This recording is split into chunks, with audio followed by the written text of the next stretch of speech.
Hello friends, मैं Pankaj. Welcome to crazy GK trick. तो friends, MPSI की मूल विधि को आज हम आगे बढ़ाते हुए इसके एक और इम्पोर्टेंट टॉपिक पर आज हम यहाँ पर डिस्कस करने वाले हैं। और यह टॉपिक है दोस्तों, आयकर अधिनियम और भ्रष्टाचार निवारण अधिनियम। देखिए, दोनों ही बहुत ही इंटरेस्टिंग टॉपिक है। यह आम नागरिक की लाइफ से जुड़े हुए हैं। तो देखिए, बहुत ही इंटरेस्टिंग क्वेश्चन यहाँ से आने वाली एग्जाम में हमको देखने को मिलने वाले हैं। तो आइए बिना देरी किए हम इस टॉपिक को शुरू करते हैं। फ्रेंड्स, अगर आपने इनके पहले के वीडियो नहीं देखे हैं तो आप हमारी प्लेलिस्ट को फॉलो कर लीजिए। वहाँ पर आपके लिए ये सभी पहले वाले वीडियो अवेलेबल हैं। और अगर आप किसी भी टॉपिक की पीडीएफ डाउनलोड करना चाहते हैं तो क्रेजी जीके ट्रिक की एप्लीकेशन पर जाकर पीडीएफ को डाउनलोड कर सकते हैं। तो चलिए अब हम शुरू करते हैं। तो देखिए फ्रेंड्स, सबसे पहले तो हम ये जान लेते हैं कि आयकर अधिनियम और भ्रष्टाचार निवारण अधिनियम देश में कब लाए गए। तो देखिए, सबसे पहले आयकर अधिनियम की अगर हम बात करें तो ये 1961 में देश में लाया गया था। इसीलिए इस अधिनियम को आयकर अधिनियम 1961 के नाम से जाना जाता है। इसके अलावा देखिए, अगर हम भ्रष्टाचार निवारण अधिनियम की बात करें तो ये 1988 में देश में लाया गया था। तो आयकर अधिनियम 1961 है और भ्रष्टाचार निवारण अधिनियम 1988 है। दोनों ही सन याद रखिएगा, वेरी मोस्ट इंपॉर्टेंट है दोस्तों। अब देखिए, सबसे पहले हम बात करते हैं आयकर अधिनियम 1961 की। आयकर अधिनियम 1961 देश में 1 अप्रैल 1962 को लागू हुआ था और यह जो अधिनियम है संपूर्ण भारत में वर्तमान में लागू है। इस अधिनियम में देखिए 23 अध्याय हैं। इन 23 अध्याय में टोटल 298 धाराएं देखने को मिलती है। इसके अलावा 14 अनुसूचियां भी आयकर अधिनियम के तहत उल्लेखित है। तो आयकर अधिनियम में 298 धाराएं हैं जो कि 23 अध्याय में विभाजित है। और इसके अलावा 14 अनुसूचियों का उल्लेख भी आयकर अधिनियम 1961 में देखने को मिलता है। आगे देखिए, इस अधिनियम की देखिए एक इम्पोर्टेंट धारा है दोस्तों, धारा 2, जिसमें कुछ डेफिनेशन दी गई है। अब इस धारा में देखिए डेफिनेशन किसकी दी गई है, तो आय, कृषि आय, आस्ती समूह जैसे भवन, मशीनरी, व्यापार और जो कारोबार है, इनको परिभाषित किया गया है इस अधिनियम की धारा 2 में। तो याद रखिएगा, धारा 2 एक डेफिनेशन से संबंधित इंपॉर्टेंट धारा है, इसीलिए इसे हम यहाँ पर डिस्कस कर रहे हैं। क्लियर। इसके बाद देखिए, दूसरा अधिनियम है भ्रष्टाचार निवारण अधिनियम, जो कि 1988 में लाया गया था। यह जो अधिनियम है दोस्तों संपूर्ण भारत में लागू है। इसके अलावा भारत के बाहर जितने भी भारतीय नागरिक निवास करते हैं उन पर भी ये अधिनियम लागू होता है। जब यह लोकसभा और राज्यसभा में लाया गया था तो इस अधिनियम को राष्ट्रपति की स्वीकृति 9 सितंबर 1988 को दी गई थी और 1988 में ही इसे देश में लागू कर दिया गया था। इस अधिनियम में देखिए मुख्य रूप से 30 धाराएं उल्लेखित है जो कि 5 अध्याय में विभाजित है। आइए शॉर्ट में जान लेते हैं कि किस अध्याय में कितनी धाराएं हैं। तो देखिए, इस अधिनियम का जो अध्याय 1 है उसमें 2 धाराओं का उल्लेख देखने को मिलता है। धारा 1 और धारा 2 जो है वो अध्याय 1 में उल्लेखित है।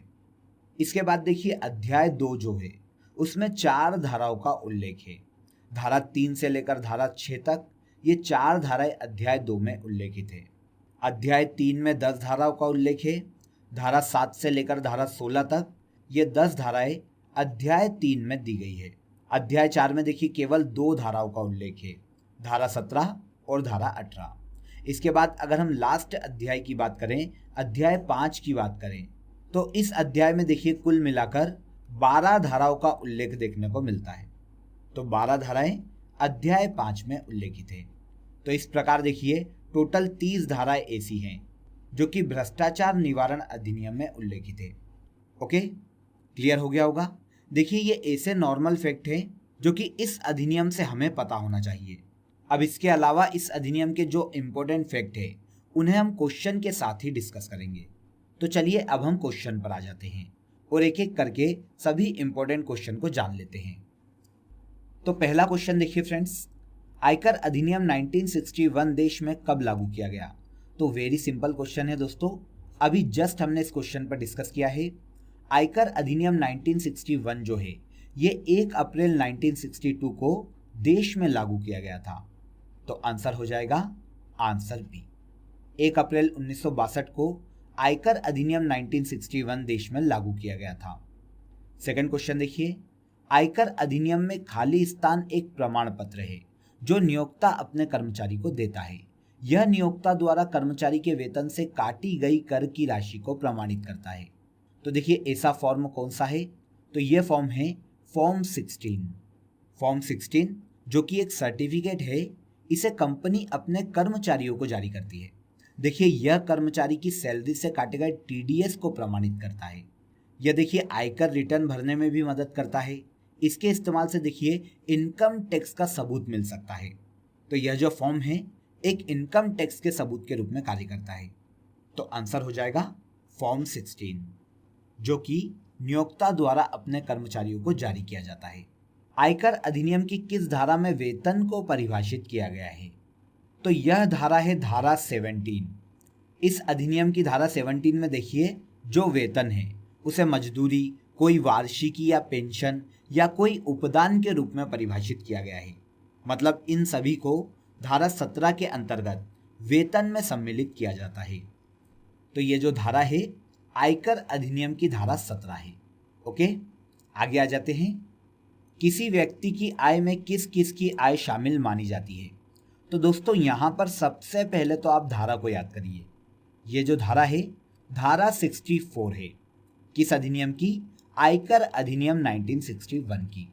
तो देखिए दोस्तों, आयकर अधिनियम 1961 की धारा 64 के तहत किसी व्यक्ति की आय में पति, पत्नी और अवयस्क संतान तीनों की आय सम्मिलित की जाती है।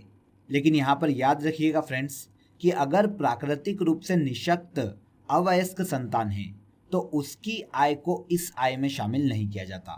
तो यहाँ पर आंसर हो गया उपरोक्त सभी। आयकर अधिनियम की धारा 64 के तहत किसी भी व्यक्ति की आय में पति, पत्नी और अवयस्क संतान तीनों की आय को काउंट किया जाता है। नेक्स्ट क्वेश्चन देखिए, भवनों के लिए किराया, रेट, कर, मरम्मत और बीमा आयकर अधिनियम की किस धारा में उल्लेखित है? तो यह धारा है दोस्तों धारा 30। तो आंसर हो गया यहाँ पर आंसर सी।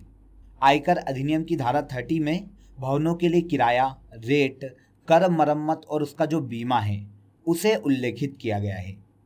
इसके बाद आगे आ जाइए। आयकर अधिनियम 1961 के प्रयोजन के लिए किसी भी व्यक्ति का भारत में निवास किस धारा के तहत उल्लेखित है? तो देखिए आयकर अधिनियम 1961 की धारा 6 के तहत किसी भी व्यक्ति के भारत में निवास को परिभाषित किया गया है। धारा 6 के तहत देखिए दोस्तों, अगर कोई भी व्यक्ति 182 या अधिक दिनों की कालावधि तक अगर भारत में निवास करता है तो उसे इनकम टैक्स की श्रेणी में शामिल किया जा सकता है। इसके अलावा देखिए अगर वो इसके पूर्व 4 साल में 365 दिन या उससे अधिक दिनों तक भारत में निवास करता है तो ऐसी कंडीशन में भी उसे आय कर की श्रेणी में शामिल किया जा सकता है। तो यहाँ आंसर हो गया आंसर ए। आयकर अधिनियम 1961 की धारा 6 में देखिए किसी व्यक्ति पर कितने दिनों पर भारत में निवास पर आयकर लगाया जाएगा इसका उल्लेख किया गया है। ओके, थोड़ा सा देखिए यहाँ पर पेचीदा मामला है, थोड़ा सा क्वेश्चन यहाँ पर डिफिकल्ट है, लेकिन इसे याद रखिएगा क्योंकि यहाँ से देखिए धारा हमसे एग्जाम में पूछी गई है। तो एक इम्पोर्टेंट क्वेश्चन है, तो आप इसे याद रखिएगा। क्लियर? यहाँ तक के सभी क्वेश्चन आप सभी को समझ में आ गए होंगे। आगे बढ़ने से पहले देखिए आप सबके लिए एक बहुत ही महत्वपूर्ण अपडेट है दोस्तों।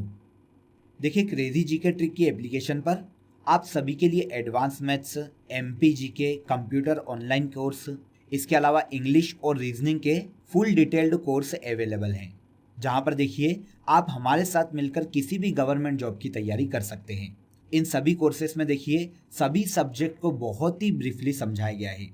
तो दोस्तों आप क्रेजी जीके ट्रिक की एप्लीकेशन पर जाकर इन सभी कोर्सेस को ज्वाइन कर सकते हैं और हमारे साथ मिलकर गवर्नमेंट जॉब की तैयारी कर सकते हैं। ओके, और देखिए आपको क्रेजी जीके ट्रिक की एप्लीकेशन में कूपन कोड अवेलेबल हो जाएगा, जिससे देखिए आपको किसी भी कोर्स पर फ्लैट 50% ऑफ मिल जाएगा। तो देखिए बिना देर किए आप इन कोर्सेज को ज्वाइन कर सकते हैं। तो चलिए अब हम अगले क्वेश्चन पर चलते हैं। क्वेश्चन देखिए, अपराधों का संज्ञान आयकर अधिनियम के तहत कौन करता है? तो यहाँ पर भी देखिए धारा इंपॉर्टेंट है। ये धारा है धारा 292। आयकर अधिनियम की धारा 292 के तहत देखिए दोस्तों, प्रेसिडेंसी मजिस्ट्रेट या फिर देखिए प्रथम श्रेणी न्यायिक मजिस्ट्रेट से निचली श्रेणी का कोई न्यायालय अपराध का विचार नहीं कर सकेगा। तो देखिए आयकर अधिनियम के तहत अपराधों का जो संज्ञान है वो प्रेसिडेंसी मजिस्ट्रेट और प्रथम श्रेणी न्यायिक मजिस्ट्रेट के द्वारा किया जाता है। तो यहाँ आंसर हो जाएगा आंसर ए और बी। और ये धारा कौन सी है दोस्तों?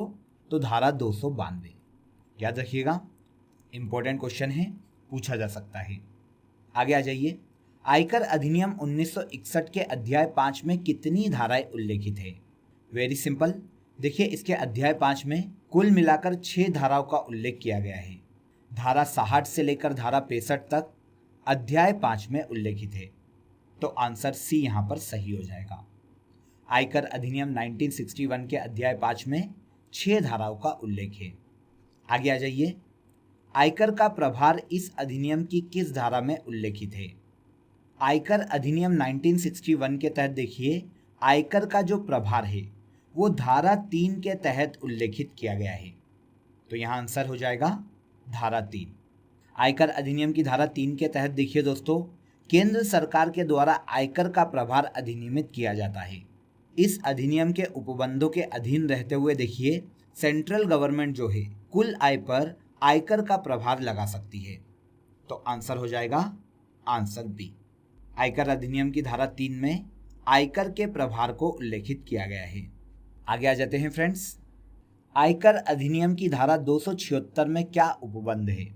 तो यहाँ पर देखिए सबसे पहले धारा याद रखिएगा, ये धारा है धारा 276। देखिए आयकर अधिनियम की धारा 276 कर वसूली को विफल करने के लिए संपत्ति को हटाने, छिपाने, अंतरित करने या परिदान करने का उपबंध करती है। तो आंसर हो जाएगा आंसर सी।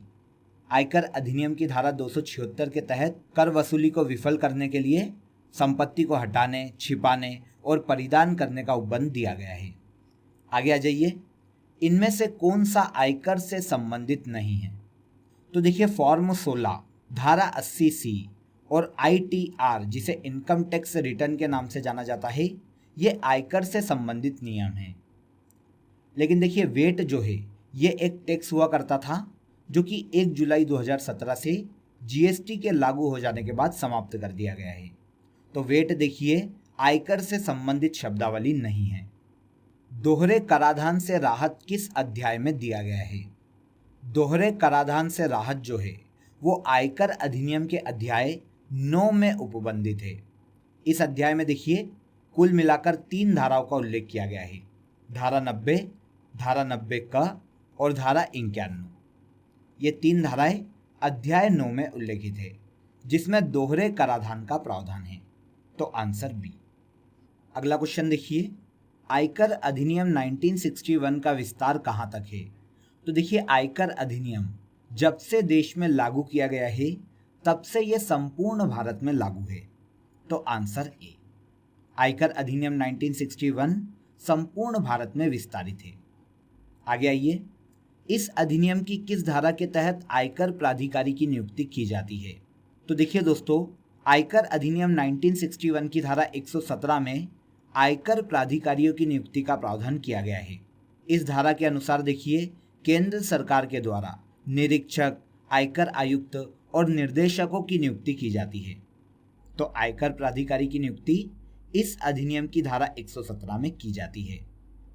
नेक्स्ट क्वेश्चन देखिए, आयकर अधिनियम के तहत जिस कंपनी का कोई भी अंतर्राष्ट्रीय लेन देन नहीं होता उसके लिए रिटर्न जमा करने की नियत तारीख कौन सी है? तो देखिए इंपॉर्टेंट क्वेश्चन है दोस्तों, याद रखिएगा। देखिए आयकर अधिनियम के तहत जिस भी कंपनी का कोई भी अंतर्राष्ट्रीय लेन देन नहीं होता, मतलब उसका इंटरनेशनल ट्रांजैक्शन नहीं है, तो ऐसी कंपनियां देखिए 30 सितंबर तक इनकम टैक्स रिटर्न जमा कर सकती है। तो आंसर ए यहाँ पर सही हो जाएगा। जिन कंपनियों का कोई भी अंतर्राष्ट्रीय लेन देन नहीं होता दोस्तों, ऐसी कंपनियों को 30 सितंबर तक इनकम टैक्स जमा करने में छूट दी जाती है। अगले क्वेश्चन पर आ जाते हैं। दोहरे कराधान से राहत आयकर अधिनियम के किस अध्याय में उल्लेखित है? देखिए इस क्वेश्चन पर हम पहले डिस्कस कर चुके हैं, ये यहाँ पर रिपीट हो गया है, कोई बात नहीं, हमारा रिवीजन हो जाएगा। तो देखिए दोहरे कराधान से जो राहत है वो आयकर अधिनियम के अध्याय 9 में उल्लेखित है। पहले भी हमने इस पर डिस्कस किया था। Answer C. भ्रष्टाचार निवारण अधिनियम 1988 की किस धारा में निर्वाचन को परिभाषित किया गया है? भ्रष्टाचार निवारण अधिनियम 1988 की धारा देखिए 2 में निर्वाचन को परिभाषित किया गया है। इसके तहत देखिए निर्वाचन से आशय संसद या किसी भी विधानमंडल या फिर स्थानीय प्राधिकरण या फिर अन्य लोक प्राधिकरण के सदस्यों का चयन विधि के अधीन किया गया है तो वो निर्वाचन की श्रेणी में शामिल किया जाता है। और ये जो परिभाषा है 2 में उल्लेखित है, तो आंसर डी। आगे देखिए, भ्रष्टाचार निवारण अधिनियम के तहत विशेष न्यायाधीश नियुक्त करने की शक्ति किसे प्रदान की गई है? तो देखिए सबसे पहले तो ये याद रखिए कि भ्रष्टाचार निवारण अधिनियम के अध्याय 2 की धारा 3 के तहत विशेष न्यायाधीश नियुक्त करने की शक्ति प्रदान की गई है और ये जो शक्ति है केंद्र और राज्य सरकार दोनों को प्रदान की गई है। केंद्र और राज्य सरकार देखिए इतने विशेष न्यायाधीश जितने किसी मामलों या किसी क्षेत्रों के लिए आवश्यक हो नियुक्त कर सकती है, तो आंसर सी। भ्रष्टाचार निवारण अधिनियम 1988 की धारा 3 के तहत केंद्र और राज्य दोनों सरकारों को विशेष न्यायाधीश नियुक्त करने की शक्ति दी गई है। ओके, यहाँ तक क्लियर है। इसके बाद अगला क्वेश्चन देखिए फ्रेंड्स। क्वेश्चन देखिए, भ्रष्टाचार निवारण अधिनियम 1988 के अंतर्गत जुर्माना नियत करने के लिए ध्यान रखने वाली बातें किस धारा में उल्लेखित है? तो देखिए भ्रष्टाचार निवारण अधिनियम की धारा 16 के तहत न्यायालय किसी भी दंड के विषय में जुर्माने की रकम नियत करने के लिए किन बातों का ध्यान रखेगा, इसका उल्लेख किया गया है। तो यह जो उल्लेख है धारा 16 के तहत किया गया है, तो आंसर सी यहाँ पर सही हो जाएगा। भ्रष्टाचार निवारण अधिनियम की धारा 16 में जुर्माना नियत करने के लिए ध्यान रखने वाली बातों का उल्लेख किया गया है। भ्रष्टाचार निवारण अधिनियम के तहत हाईकोर्ट की अपील और पुनरीक्षण की शक्ति किस धारा के तहत दी गई है? तो ये धारा है दोस्तों धारा 27। भ्रष्टाचार निवारण अधिनियम के उपबंध के अधीन रहते हुए देखिए हाईकोर्ट जो है वो दंड प्रक्रिया संहिता के अधीन हाईकोर्ट को दी जाने वाली अपील और पुनरीक्षण की शक्ति का प्रयोग कर सकता है। तो ये उपबंध धारा 17 में उल्लेखित है, तो आंसर बी। ओके, आगे आइए। यदि कोई लोक सेवक वेद पारिश्रमिक के अलावा अन्य धन प्राप्त करता है तो वह दंडित किया जाएगा। तो देखिए फ्रेंड्स, यहाँ पर इस अधिनियम की धारा 7 का उल्लेख किया गया है। भ्रष्टाचार निवारण अधिनियम की धारा 7 के तहत देखिए यदि कोई लोक सेवक वेद पारिश्रमिक मतलब उसको जो सैलरी मिलती है उसके अलावा किसी भी प्रकार से अन्य धन को प्राप्त करता है, चाहे वो रिश्वत के रूप में लिया गया हो या फिर उपहार के रूप में लिया गया हो, तो ऐसा कोई अगर अन्य धन प्राप्त करता है तो वो न्यूनतम 3 वर्ष और अधिकतम 7 वर्ष के कारावास से दंडित किया जा सकता है, तो आंसर सी। यदि कोई लोक सेवक वेद पारिश्रमिक के अलावा अन्य धन को प्राप्त करता है तो उसे कम से कम 3 साल और अधिक से अधिक 7 साल की सजा हो सकती है, और यह जो प्रावधान है इस अधिनियम की धारा 7 में किया गया है। इसके बाद क्वेश्चन है, भ्रष्टाचार निवारण अधिनियम 1988 के अध्याय 3 में कितनी धाराओं का उल्लेख किया गया है? तो देखिए भ्रष्टाचार निवारण अधिनियम 1988 की जो धारा 3 है उसमें कुल मिलाकर 4 धाराओं का उल्लेख किया गया है। अब ये 4 धाराएं कौन सी है? तो देखिए धारा 3 से लेकर धारा 6 तक 4 धाराएं अध्याय 3 में उल्लेखित है। इसमें धारा 3 के तहत विशेष न्यायाधीश नियुक्त करने की शक्ति दी गई है। धारा 4 के तहत विशेष न्यायाधीश द्वारा विचारणीय मामले दिए गए हैं। धारा 5 में विशेष न्यायाधीश की शक्तियों का उल्लेख किया गया है और धारा 6 में विचारण करने की शक्ति दी गई है। तो इस प्रकार देखिए ये 4 धाराएं ऐसी हैं जो कि इस अधिनियम के अध्याय 3 में उल्लेखित है, तो आंसर बी। भ्रष्टाचार निवारण अधिनियम 1988 के अध्याय 3 में 4 धाराओं का उल्लेख किया गया है। भ्रष्टाचार निवारण अधिनियम 1988 की प्रवृत्ति है, मतलब देखिए यहाँ पर पूछा गया है कि ये कहाँ पर लागू है। तो याद रखिएगा वर्तमान में ये संपूर्ण भारत में लागू है। देखिए 2019 से पहले ये जम्मू कश्मीर राज्य को छोड़कर बाकी भारत में लागू था, लेकिन 31 अक्टूबर 2019 को जम्मू कश्मीर को भारत का केंद्र शासित प्रदेश बना दिया गया और अब जो भ्रष्टाचार निवारण अधिनियम है वो संपूर्ण भारत में लागू है। कब से? 2019 के बाद से। इसके पहले जम्मू कश्मीर राज्य को छोड़कर ये बाकी के भारत में लागू था। आगे आ जाइए। भ्रष्टाचार निवारण अधिनियम के अधीन मामलों का अन्वेषण किस अध्याय में उल्लेखित है? भ्रष्टाचार निवारण अधिनियम के अधीन मामलों का जो अन्वेषण है वो अध्याय 4 में उल्लेखित है। तो आंसर तो पता चल गया, अध्याय 4। अब देखिए, इस अध्याय के तहत कुल मिलाकर 2 धाराओं का उल्लेख देखने को मिलता है, धारा 17 और धारा 18।